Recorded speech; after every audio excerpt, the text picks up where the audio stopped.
everyone. Here's what's coming up tonight on News Center Now. Another life-saving drug tripling in price. It's a constant tug of war. Why Big Pharma is targeting insulin and how Maine leaders are taking the companies to task. And they're doing it for the gram. We meet some Maine influencers who are blowing up on social media, and our beautiful state is the star. And they basically told us if there's any contamination in there, we don't want it. Maine towns are now paying Chinese companies to take our recyclables. How that cost could trickle down into your taxes. This is News Center Now.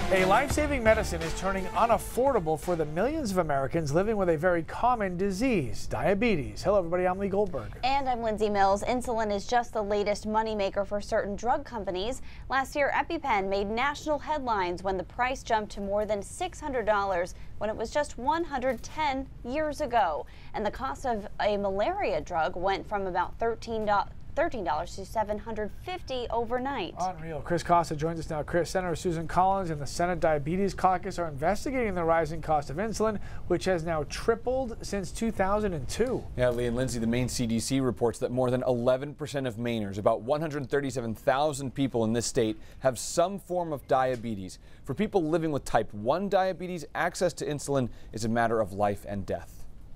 Count 1, 2. A few potato chips are never just a snack for 6-year-old Christopher Wright.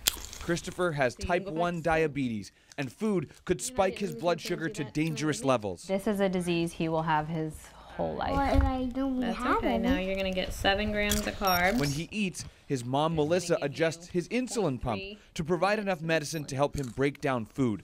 Christopher's pancreas can't do that on its own. Everything he does is affected in some way. So 1 bottle of insulin. Without insurance, a vial of insulin would cost her nearly $320. It doesn't make sense to me, but it's all about money. It's a pharmaceutical game. The hearing will come to order. A game Senator Susan Collins refuses to play. One fact is clear. The patients are not getting the best deal. He does it all himself. A new American Diabetes Association report released at Tuesday's Senate hearing shows the average cost of insulin tripled since 2002. One brand, Humalog, increased from $35 a vial in 2001 to $234 in 2015. Too many consumers find themselves without affordable alternatives and find that they are paying more each year. Even with good insurance, Melissa rations her son's insulin, using it past its recommended shelf life, because Christopher uses about half a bottle a month. This bottle of insulin is only good for 28 days. It would be money wasted, all for a medicine he needs to stay alive. It's type 1, so it's not like I can manage it with diet and exercise. He needs it to survive.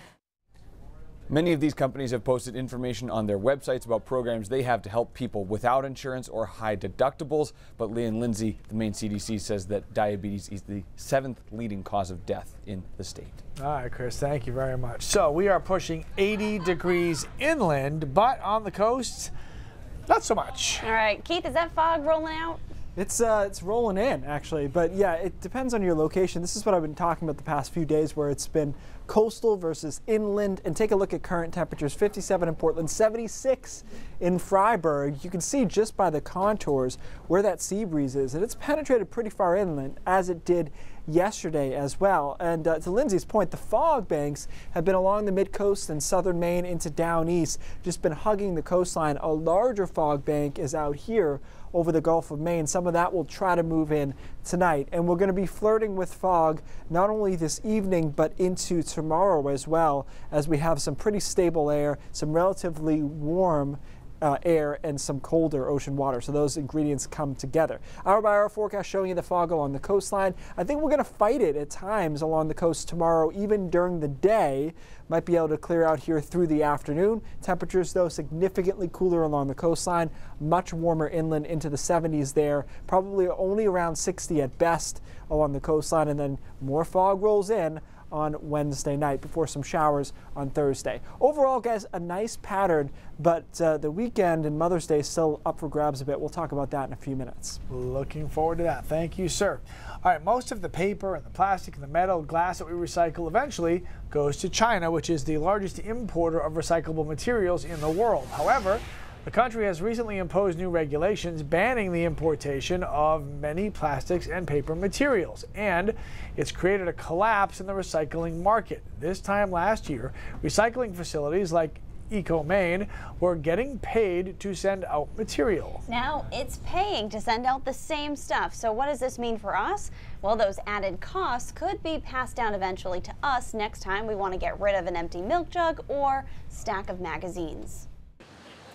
A flip-flop, garden hose, and suitcase. A few of the non-recyclable items that end up in a massive recycling bin at EcoMaine. Plastic bags, not recyclable.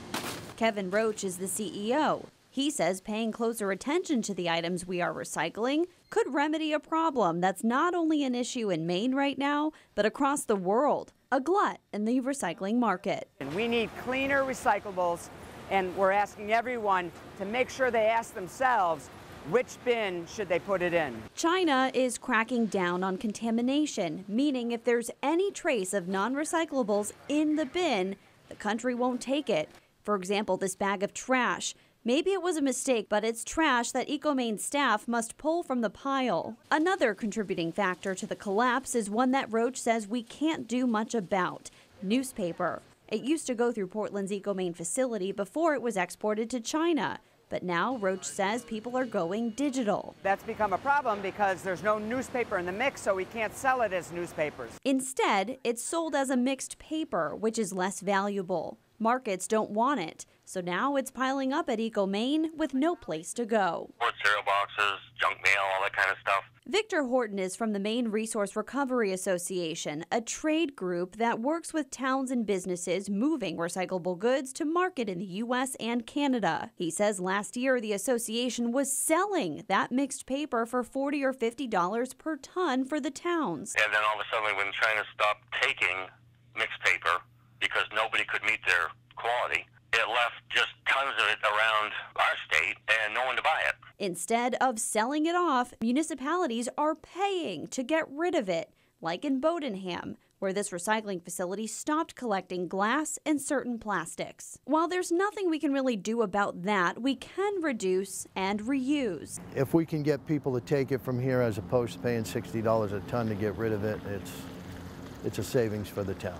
Curtis Dimmick is the superintendent of transfer and recycling for Yarmouth. This center, a place to recycle practically anything. In all these bins here, you'll notice they're all numbered, labeled. Like power tools, mercury thermostats, cell phones, and cameras. Well, this is what we call the book barn. Or books and eyeglasses, items we can reuse right away. They go to the Yarmouth Lions Club. Back at EcoMaine, the company has quadrupled its staff for sorting lines in the past few weeks to eliminate as much contamination as possible.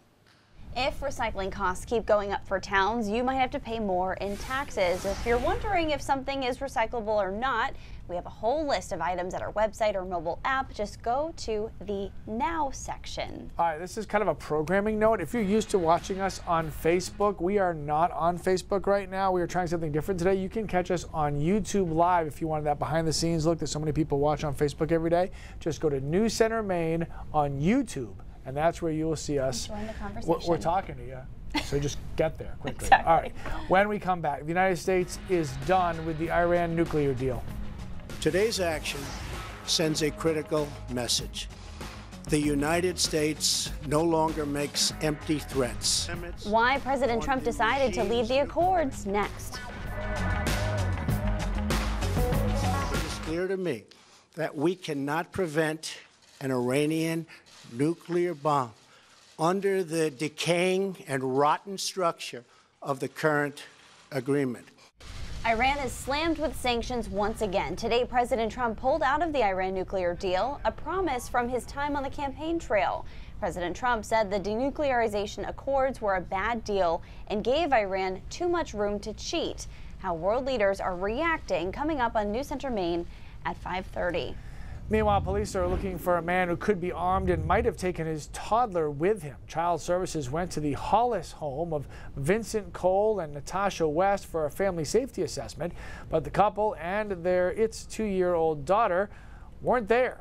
Maine State Police are now asking the public to help find this family, but the Post does warn Cole has a history of violence and, like I mentioned, might be carrying a firearm. Just 10 months after the deadly disease was contained, Ebola has reappeared in the Democratic Republic of Congo. So far, there are only 2 confirmed cases, and a team of experts will go to the region tomorrow to hopefully stop any spread of the fever.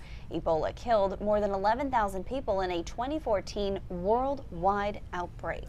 And these orphaned kittens look cute and cuddly, but don't adopt them because they're bobcat kittens. Some people in San Antonio found that out the hard way. Animal Care Services turned this into a teaching moment, warning the Facebook world not to touch wildlife. And if you're not sure, just call Animal Control Officer. The Post says that several people were bitten in this bobcat incident. Cute but ferocious. I mean, super cute, but not if you like your fingers and hands and limbs. Keep your face. I'm just saying. Exactly. Yeah. Okay, well, if you tag them on Instagram, you'll get a regram with a side of sarcasm. Parts of Maine that they're seeing and, you know, how horrible it is, it's really cool. Hold up, did he just say how horrible Maine is? He did, but it's not what you think. Katie Ortiz will explain after the break. A mild Monday turned into a temperate Tuesday. Will Wednesday bring more of the same? Your full forecast is coming up. Hey, Jess.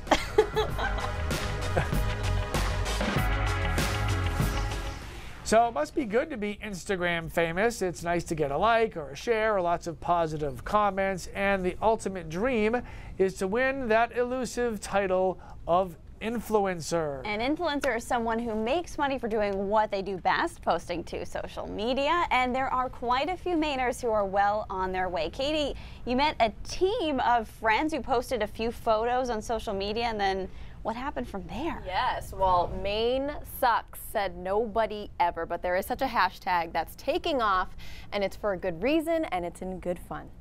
One day he came home and he says, hey, I started this Instagram. So we were chatting at the house and I said, you know what, like, why don't we make this kind of a thing? It's not a traditional social media campaign. It's all sarcasm. It's all like just showcasing how beautiful Maine actually is, but then throwing the Maine sucks in there just makes it funny. Maine Sucks shows why Maine doesn't, thanks to this trio of buddies from Brunswick, Sam, Carl, and Matt. I was always going up to Maine like I do every weekend in Maine, and just every single time I would like post a picture or something like that on my Snapchat, I would just put Maine Sucks on it if it was like a pretty picture. Then it kind of caught on, and they would send me like pictures on the water, like beautiful coastline pictures, and they would just be like, Maine Sucks. 2 months out from its first birthday, Maine Sucks has more than 4,000 followers and counting, with a stunning spread of quintessential scenes from across vacation land submitted by local photographers. Each morning, we have a group chat text message. I'll send a picture to the group, and we'll all kind of work together as a team to try to come up with the best caption. And it pays off because the captions are hilarious. Acadia, is it a beach? Is it a park? Who knows, but I guarantee you'll hate driving there. Relatable. It's a team effort, and it's an everyday thing. What started out as a joke has just turned into something that like credible sources are kind of tagging us in. If you think Maine especially sucks, they even have merch. We get stopped on the street and have to do a little explanation on why in hell I would wear this shirt, because Mainers do not think Maine sucks. But they're quickly turned onto the page. I haven't found someone that doesn't like the page after they've seen what we do. The guys have thought about turning into a website, but it didn't quite work out. Their asking offer was $8,950, so I gave them a counter offer of $50. For now, they're happy with their little corner of Instagram. Our fan base is horrible. We really wish that they didn't tag us anymore. All right, now I am an honorary member of the fan club here, and this marketing play actually worked out because we actually found Sam wearing one of these shirts at a concert, which is how we found out about this account, because he was like, follow us on Instagram. But one of their biggest goals right now is to actually feature local businesses to kind of give them that support too. So head over to our website and our mobile apps to learn more about that, and be sure to give them a follow on Instagram. Maine Sucks. Gonna do that right after the show. Yeah, I exactly. want to get a shirt. All right, so there's a hashtag we want everybody to use, okay? It's called That's So Maine. You can use it to tag your prom pictures if you want. Today's So Maine moment comes from Lincoln. Hunter Blanchard in his stylish checkered suit poses, of course, with the town loon. Speaking of birds, did anyone lose a chicken? The town of Lemoyne posted to its Facebook page asking if anyone recognizes this guy. He seems to have a pretty distinct look. Katie Ortiz is loving this. Call Animal Control Officer Shannon if this looks like your chicken. I also love that they're on a first name basis with the Animal Control Officer. And just a great beauty shot from the town of Friendship. Boats out on the water enjoying a gorgeous spring day. Remember to use the hashtag That's So Maine to be featured on an upcoming edition of News Center Now. All right, you know what else is That's So Maine? Running in the TD Beach to Beacon. If you could not get a bib, you're obviously not alone. And News Center Maine, though, has 6 to give away. You can enter on our website. Open up the Features tab and look for contests. You have until May 18th to submit your name. The only rules, you have to be 18 years old. You have to live in Maine or New Hampshire, and you'll find out if you're a winner on May 21st. So good luck. Is this your running shirt I have over a here? fundamental issue with you win by having to run a 10K. That's not a win. That's not a win for me. No, that's a total loss. Size medium. What do you think? I think this could actually fit me. That would fit my left I know. leg. Yeah. Hold on. Oh, please don't. No, please don't. Rachel's like, we don't have time this for is this in the not. show right now. Watch out! It's gonna rip. I'm not It's gonna gonna rip. stretch it. It's gonna rip. Hold on. Oh boy. Oh, no. Oh! It's his main kini. Look at that. It's a main kini. It looks great. Can you guys check. We good? You know, Is your mic Keith, I think that fits you. Okay, I think as we're well good. as everything else you It's wear, like a that looks three-piece- about right. It's like a three-piece Let's, suit now. before I put my suit back on, let's get, this actually looks like a vest I would wear. I don't think you need the coat anymore. You don't need the coat. Yeah, all right. Meanwhile, our sales This is department good. wants them to buy a commercial at this I point. know, this so. is good publicity for him. I don't have time to take this off, so. Look, I look like a professional again, kind of. All right, hey, let's talk about the weather, shall we? Sea breeze. That's what today was all about. Look at Cape Elizabeth sitting at 49 degrees right now, 57 in Portland. You head inland, and it's in the 70s. It's away from that sea breeze, penetrating as far, though, as about 50 miles or so. Look at Millinocket at 74 degrees. That's something we're going to see a lot of here over the next couple of days. That sea breeze is a huge, huge factor. You can see the winds straight south all the way along the coastline, and it's been kicking up to 20 miles an hour at times. So that's enough to push that sea breeze about 50 miles inland. High pressure, though, hugely in control here. Look all the way back to Chicago. Nothing really going on. And so we're in good shape for the next day and a half or so. The only thing we're going to have to deal with is fog, and you can see the fog on the satellite picture. Look at it right there, just rolling its way in, and we're going to be flirting with that fog bank tonight and through part of tomorrow as well along the immediate coastline. Nobody told me my jacket was fluffed up here. Come on. Along the immediate coastline, mid-coast and down East Maine. In fact, in the Bar Harbor camera live right now, look at it right back there. See that fog bank lurking offshore? So that's something they're going to be dealing with over the next 24 to 36 hours. And you can see it on our small scale model rolling onshore. Tomorrow morning, likely to be fog along the immediate coastline. We should be able to burn it off by midday, but it's going to be a battle right along the coastline. Meanwhile, inland, beautiful, sunny, temperatures around 70 degrees. And then Thursday, we watch a system pass just to our east, and Thursday afternoon into Thursday night is our next chance of some showers. But it's light stuff, and it's gone in time for Friday morning. So that's really the main thing we're going to be watching is that fog. For the weekend, showers look likely on Saturday, but we should clear out in time for Mother's Day. After some early showers, the afternoon looks good. So Mother's Day should be saved. We'll keep an eye on it, obviously, over the next couple of days. Monday and Tuesday look beautiful. In fact, it could be warmer than I'm projecting there. We could get to 80 away from the coastline. So sea breezes are our main thing, but that's about it. And I'm going to try to take this off. I will say on YouTube Live, where we're watching our behind-the-scenes show right now, people are commenting. They say they love the purple. I don't know if they love it on you, but they love the purple in that shirt. They should not love it on me. Also, totally anecdotal, but we lost viewers when you started. Well, that makes sense. I'm just, We should probably cut this shirt off. It's like a Jaws of Life situation. No, Katie will get mad. Don't get her mad. You don't want any part of that. All right, thank you, sir. Steve, thanks. Okay. Well, genetic tests can tell you your family history, but also if you're prone to any diseases. That's just one of the many stories coming up on News Center Maine at 5:30. And tonight's the moment of truth for 3 members of the Scarborough School Board, where their loyalty to the superintendent cost them their jobs, or at least their seats. We'll break down the recall vote. Also ahead, she held the title of Maine's oldest resident, and today we say goodbye to Doris. That is next on News Center Maine at 5:30. Brain drops when we come back. Okay, so viewer picture I got yesterday, and hopefully we can pull it up here because I'm going to show you this cool fog bank that rolled out of the hills. Keith Carpenter set it in. Do we have it? That would be special if we did. We don't have a picture? What happened to the picture? All right, well, whatever. I'll show it to you later. It's a really cool fog bank that this guy sent me. And I don't know if you've seen these before. They look like they're above the ground, and they float out of the woods. It looks a little bit like a Sleepy Hollow type situation. I didn't know it was called that, though. Yeah, I thought it was just called Nightmare. It's a fog bank. And he asked how this happened. And you know what is interesting is there was really no resource for that exact kind of fog, but we figured out what happened.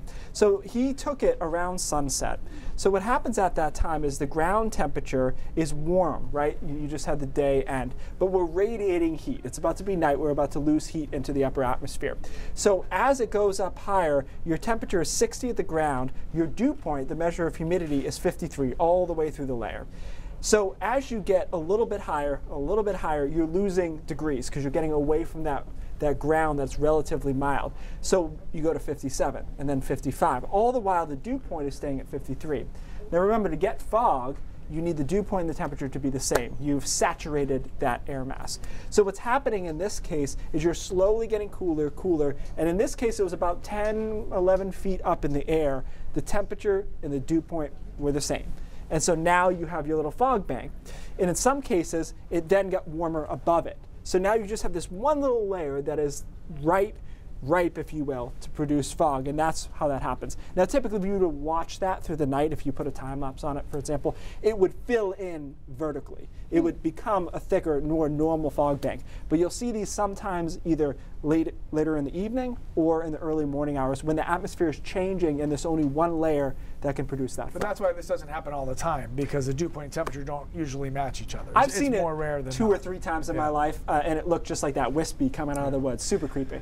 Very creepy. Yeah. All right, not very creepy is News Center at 5:30, and it starts right now.